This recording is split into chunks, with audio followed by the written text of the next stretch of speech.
Good morning, dear children. So this is the part 5 of the chapter Accounting for Partnership Firms Fundamentals, and the topic which will be discussed in this video is concept and calculation of interest on capital. First, let us understand why is interest on capital allowed. Since we know that capital is the amount invested by the owners or the partners in the business, and therefore as they are parting with their money for a longer period of time, so in return they need to get some reward, some compensation for parting with their money, and this compensation is termed as interest on capital. It will be paid by the partnership firm to the partners, and therefore it is an income for the partners and expense for the firm. It is paid only if the same has been provided in the agreement of partnership.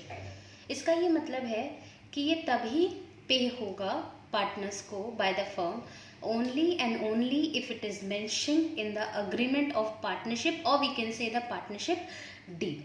इसका ये मतलब है कि if it is not mentioned in the deed, then it will not be allowed, as we have already studied in section 13 in the previous videos. The following formula is used to compute interest on capital. The formula is interest on capital is equal to amount of capital into or multiplied by rate upon 100, means the percentage, into time. मतलब जितना capital किसी partner ने invest किया है multiplied by जो भी rate of capital decided है, 5%, 6%, 10% etcetera, into time, मतलब वो कितने टाइम के लिए वो कैपिटल का अमाउंट हमारे बिजनेस में इन्वेस्टेड है. For example, if mister x a partner invests rupees 10,000 for, let's say, 6 months. So in that case the formula can be formulated as 10,000 into, let's say the interest on capital is 5%, so 5 upon 100 into 6 months, that means 6 divided by 12. कितने महीने के लिए रहेगा, that is 6 divided by the total number of months in a year. This is the journal entries to record interest on capital in the books. This we have already done in the previous videos where we had done the entries related to PL appropriation account. Just for the revision sake here, there are two entries related to interest on capital. The first entry is for allowing interest on capital, जब हम partners को interest on capital allow करते हैं. In that case, the entry will be interest on capital account debited, because it will be allowed by the firm to the partners and it is an expense for the partners, partnership firm, and therefore expenses carry a debit balance. So it will be debited, because here we are passing the entry from the firm's point of view. And because it is an expense for the firm, it is an income for the partners. Therefore, it will increase the capital of the partners, and capital being a liability, as we know that anything which increases the liability carries a credit balance. So यहाँ पे interest on capital हमने debit किया है क्योंकि ये firm के लिए expense है, और उसको हम partners capital में credit करेंगे क्योंकि इससे capital का balance partners का increase हो जाएगा. The narration can be for interest on capital or for interest on capital allowed, etc. And since it is an expense, it is a nominal account, therefore it is required to be closed. और हम क्योंकि ये एक partner related expense है, तो हमें पता है, हम लोग पहले भी पढ़ चुके हैं प्रीवियस वीडियोस में, कि जितने भी पार्टनर्स रिलेटेड एक्सपेंस या इनकम होते हैं, those are transferred in PL appropriation account. So for closing the entry will be, since interest on capital is an expense, जब अलाउ किया था तो डेबिट किया था, ट्रांसफर करते वक्त उसका ऑपोजिट यानी कि हम उसे क्रेडिट कर देंगे to interest on capital account. और कहाँ क्लोज करेंगे, कहाँ ट्रांसफर करेंगे, उसी को हम डेबिट कर देंगे पीएल एप्रोप्रिएशन अकाउंट, और we can say profit and loss appropriation account debited.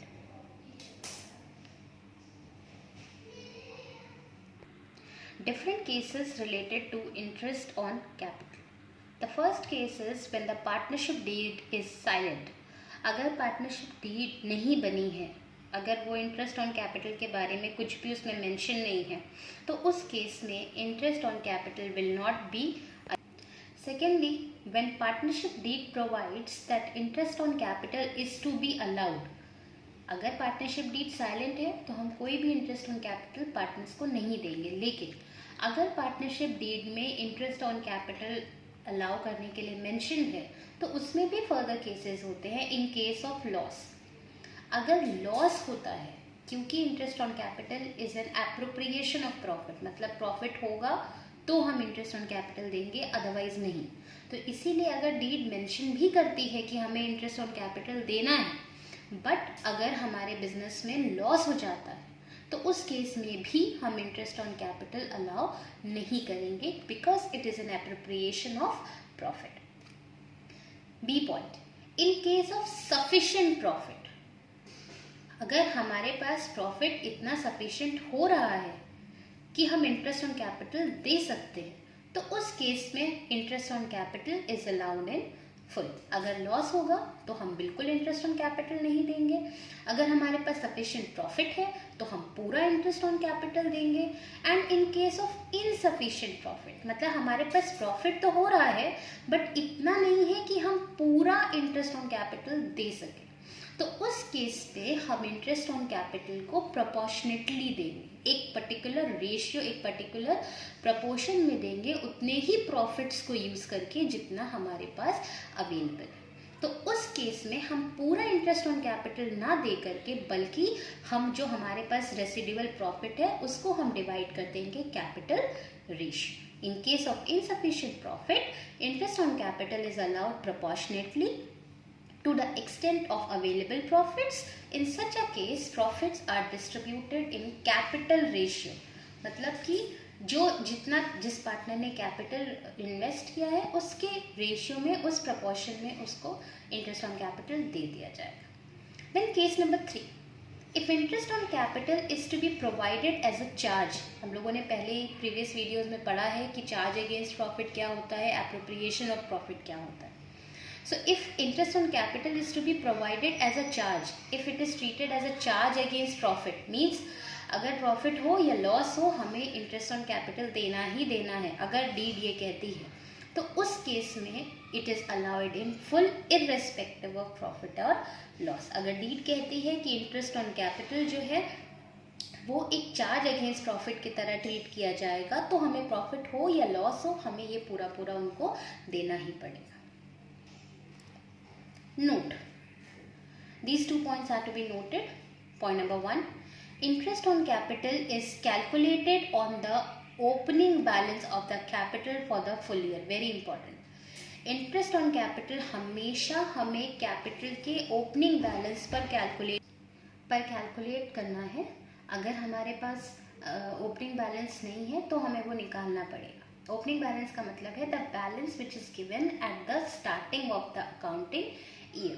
Point number 2, interest on additional capital will be calculated for the period it remained with the firm, that is from the date of introduction of additional capital to the last day of the accounting year. ऐसे तो हम interest on capital हमेशा opening balance पे calculate करेंगे, और अगर कोई partner बीच में कैपिटल और एडिशनली इंट्रोड्यूस करता है तो उस एडिशनल कैपिटल, क्योंकि वो शुरू से तो था नहीं और उसको हम पूरे साल तक के लिए नहीं कैलकुलेट कर सकते, इसीलिए एडिशनल कैपिटल पे जो इंटरेस्ट कैलकुलेट होगा that will be calculated from the date of introduction. मतलब जब वो एडिशनल कैपिटल पार्टनर ने इंट्रोड्यूस किया तब से लेकर के अकाउंटिंग ईयर के एंड तक.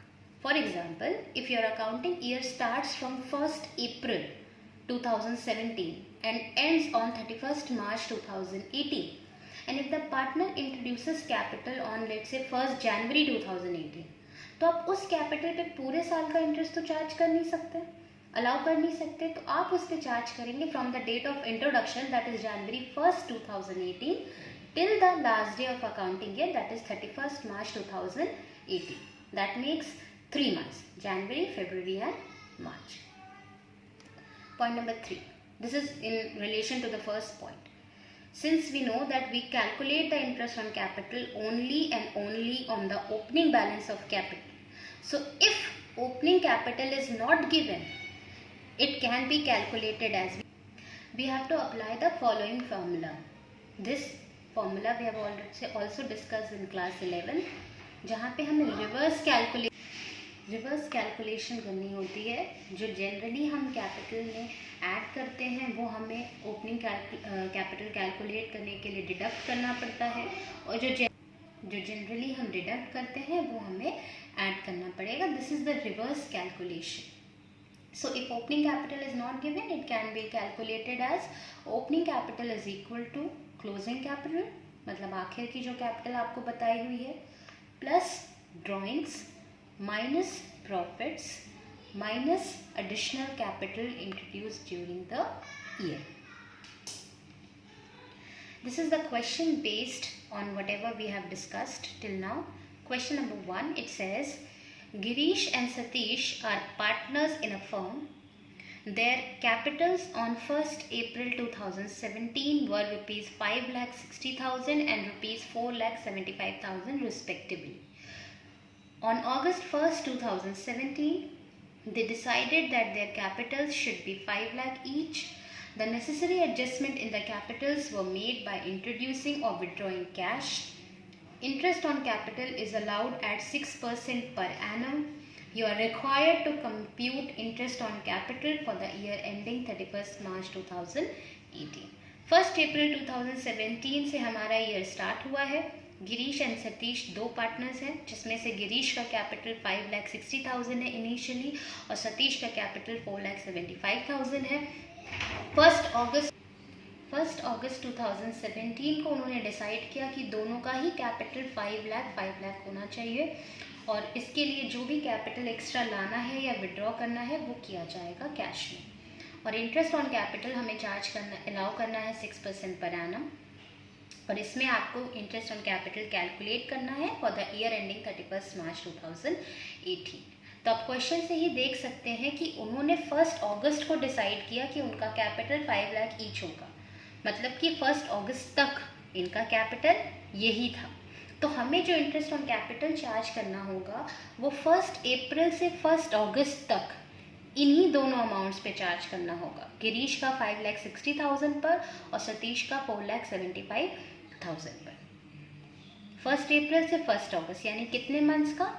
अप्रैल, मई, जून एंड जुलाई. अगस्त काउंट नहीं होगा क्योंकि 1 अगस्त को फर्स्ट डे को ही इन्होंने डिसाइड कर लिया.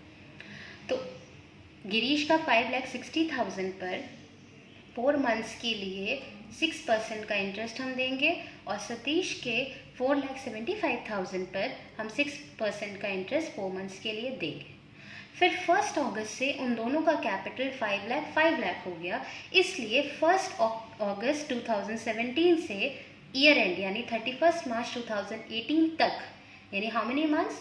अगस्त, सितंबर, अक्टूबर, नवंबर, दिसंबर, जनवरी, फरवरी, मार्च, यानी 8 मंथ्स के लिए हम गिरीश को 5 लाख पर 6% का इंटरेस्ट देंगे और सतीश को 5 लाख पे 6% का इंटरेस्ट देंगे. तो 4 मंथ्स के लिए इस अमाउंट पे और 8 मंथ्स के लिए 5 लाख पे. तो दोनों का जो टोटल आएगा that will be the total amount of interest on capital given to Girish and Satish. This is the solution. As you can see, Girish's interest on capital from 1st April 2017 to 1st August 2017 will be 5,60,000 into rate, that means 6/100 into जितने months के लिए उतना capital same था 4/12, 4 months था, divided by number of months in a year, that comes to 11,200. Then Girish's interest on capital from 1st August 2017 till 31st March 2018, क्योंकि उन्होंने 1 अगस्त को decide किया कि दोनों पार्टनर्स का कैपिटल 5 लाख होगा. So now the interest will be charged on 5 lakh rupees. 5 lakh into rate, that is 6%, 6/100 into number of months, 8 months, 1st August से 31st March, divided by total number of months, that is 12, that comes to 20,000. तो 4 months के लिए उसको interest हम देंगे 11,200 and 8 months के लिए देंगे 20,000. मतलब total interest on capital which will be given to Girish is 11,200 plus 20,000, that comes to rupees 31,200. Now the interest for Satish interest on capital from similarly जैसे गिरीश का किया था from 1st April 2017 till 1st August 2017, 4,75,000 into rate, that is 6%, 6/100 into 4 months. Number of months divided by total number of months in a year, that comes to 9,500. Then Satish interest on capital from 1st August 2017 to 31st March 2018, that makes for 8 months. क्योंकि इन्होंने 1st August को decide किया कि इनका भी capital 5 lakh होगा, तो 5 lakh into rate that is 6/100 into 8 months upon 12, that comes to 20,000. So total interest on capital Satish का भी 9,500 on 4,75,000 for 4 months and 20,000 for on 5 lakh for 8 months, that comes to 29,500 will be the total interest allowed to Satish. This is the second question. On March 31st 2019, after the close of accounts, matlab this is the end of the accounting year, the capitals of Mountain, Hill and Rock stood in the books of the firm at rupees 4 lakh, rupees 3 lakh and rupees 2 lakh respectively. मतलब year and हो रहा है हमारा 31st March 2019 को. 3 partners हैं, mountain, hill and rock. Mountain का क्योंकि ये क्लोजिंग डेट है तो क्लोजिंग कैपिटल है 4 लाख, हिल की क्लोजिंग कैपिटल है 3 लाख एंड रॉक की क्लोजिंग कैपिटल है 2 lakh. Subsequently, it was discovered that the interest on capital at the rate of 10% per annum had been omitted. बाद में ये देखा गया क्लोज करने के बाद कि जो 10% का इंटरेस्ट ऑन कैपिटल पार्टनर्स को देना था वो ओमिट हो गया, मतलब भूल गए, नहीं दिया. The profit for the year amounted to rupees 1,50,000 and partners' drawings had been Mountain 20,000, Hill 15,000 and Rock 10,000. पूरे साल का प्रॉफिट कितना था? 1,50,000 का. पार्टनर्स की जो ड्राइंग्स थी वो माउंटेन की थी 20,000, हिल की थी 15,000 एंड रॉक की थी 10,000. You have to calculate interest on capital. As we have already discussed interest on capital, जैसा कि हम लोगों ने पहले ही डिस्कस किया है, that interest on capital is always calculated on the opening capital and if the opening capital is not given then we have to apply the reverse formula for calculating opening capital. और वही यहाँ पे है, क्योंकि हमें यहाँ पे closing capital दिया है, ड्राइंग्स दिया है, प्रॉफिट्स, ड्राइंग्स और क्लोजिंग कैपिटल हमारे पास तीनों ही चीज़ें हैं. तो हम रिवर्स कैलकुलेशन करके तीनों पार्टनर्स का अलग अलग ओपनिंग कैपिटल निकाल सकते हैं. आप इसमें ये देख सकते होगे कि प्रॉफिट यहाँ पे कलेक्टिवली दिया है 1,50,000. आपको ये नहीं बताया कि इसमें कितना शेयर तीनों पार्टनर्स का है. तो हमें पता है कि प्रॉफिट तो PSR यानी प्रॉफिट शेयरिंग रेशियो में डिवाइड होता है, जो कि यहाँ पे नहीं है. मतलब पार्टनरशिप डीड साइलेंट है, तो उसमें हमें सेक्शन 13 अप्लाई करना है, जो हम लोगों ने प्रीवियस वीडियो में पढ़ा हुआ है कि अगर PSR या प्रॉफिट शेयरिंग रेशियो नहीं दिया तो उस केस में हम प्रॉफिट्स को इक्वली डिस्ट्रीब्यूट करते हैं. यानी ये 1,50,000 माउंटेन, हिल एंड रॉक में बराबर से 1:1:1 के रेशियो में डिस्ट्रीब्यूट हो जाएगा. That is 50,000, 50,000 and 50,000. तो नाउ हमारे पास तीनों पार्टनर्स का अलग अलग क्लोजिंग कैपिटल है, अलग अलग ड्राइंग्स है और अलग अलग प्रॉफिट का शेयर है. तो हम रिवर्स कैलकुलेशन करके ओपनिंग कैपिटल निकाल सकते हैं और फिर हम 10% का इंटरेस्ट ऑन कैपिटल कैलकुलेट कर सकते हैं. This is the solution. I have made a table here, comparison table. You can make the table or the manner you like, but this is conducive, more easy. So here you can see the closing capital और हमें पता है हमें reverse calculation करनी है, तो profit जो हम ओपनिंग कैपिटल में ऐड करते थे क्लोजिंग कैपिटल में माइनस करेंगे. ड्राइंग्स हम ओपनिंग कैपिटल में माइनस करते थे तो क्लोजिंग कैपिटल में ऐड करेंगे. सो माउंटेन का क्लोजिंग कैपिटल है 4 लाख जो हमें क्वेश्चन में दिया है. हिल का क्लोजिंग कैपिटल है 3 लाख एंड रॉक का क्लोजिंग कैपिटल है 2 lakh which is given in the question. Profit is given in the question collectively 1,50,000, and we know it has to be divided in the PSR, which is not given. That's why we are dividing it equally according to section 30. So here 50,000 profit share of Mountain, I have put it in brackets because it is to be deducted. Hill 50,000 minus and Rock 50,000 minus. So closing capital में से जब उनका profit का share हमने minus कर दिया तो mountain का एडजस्टेड क्लोजिंग कैपिटल आ गया 3,50,000, हिल का 2,50,000 एंड रॉक का 1,50,000. इसमें हम उनकी रिस्पेक्टिव ड्राइंग्स को ऐड कर देंगे which is given in the question. Mountain का 20,000, हिल का 15,000 एंड रॉक का 10,000. सो उनके एडजस्टेड क्लोजिंग कैपिटल में से जब हम ड्राइंग्स माइनस कर देंगे तो हमें मिल जाएगा ओपनिंग कैपिटल. माउंटेन का 3,70,000, हिल का 2,65,000 एंड रॉक का 1,60,000. तो ये हमें तीनों का ओपनिंग कैपिटल मिल गया जिसपे हमें इंटरेस्ट ऑन कैपिटल चार्ज करना है. माउंटेन का क्लोजिंग कैपिटल था 3,70,000 into rate that is 10% which is given in the question. Percent है तो ऑब्वियसली 10/100. यहाँ पे आप देखो हमने मंथ्स नहीं लिया है. क्यों? क्योंकि यहाँ पे ऐसा कुछ नहीं बताया है कि बीच में उन्होंने और पैसा इंट्रोड्यूस किया है या परमानेंटली विड्रॉ किया. मतलब उनका ये opening capital through out the year था. सो 3,70,000 इंटू 10% दैट इज 37,000.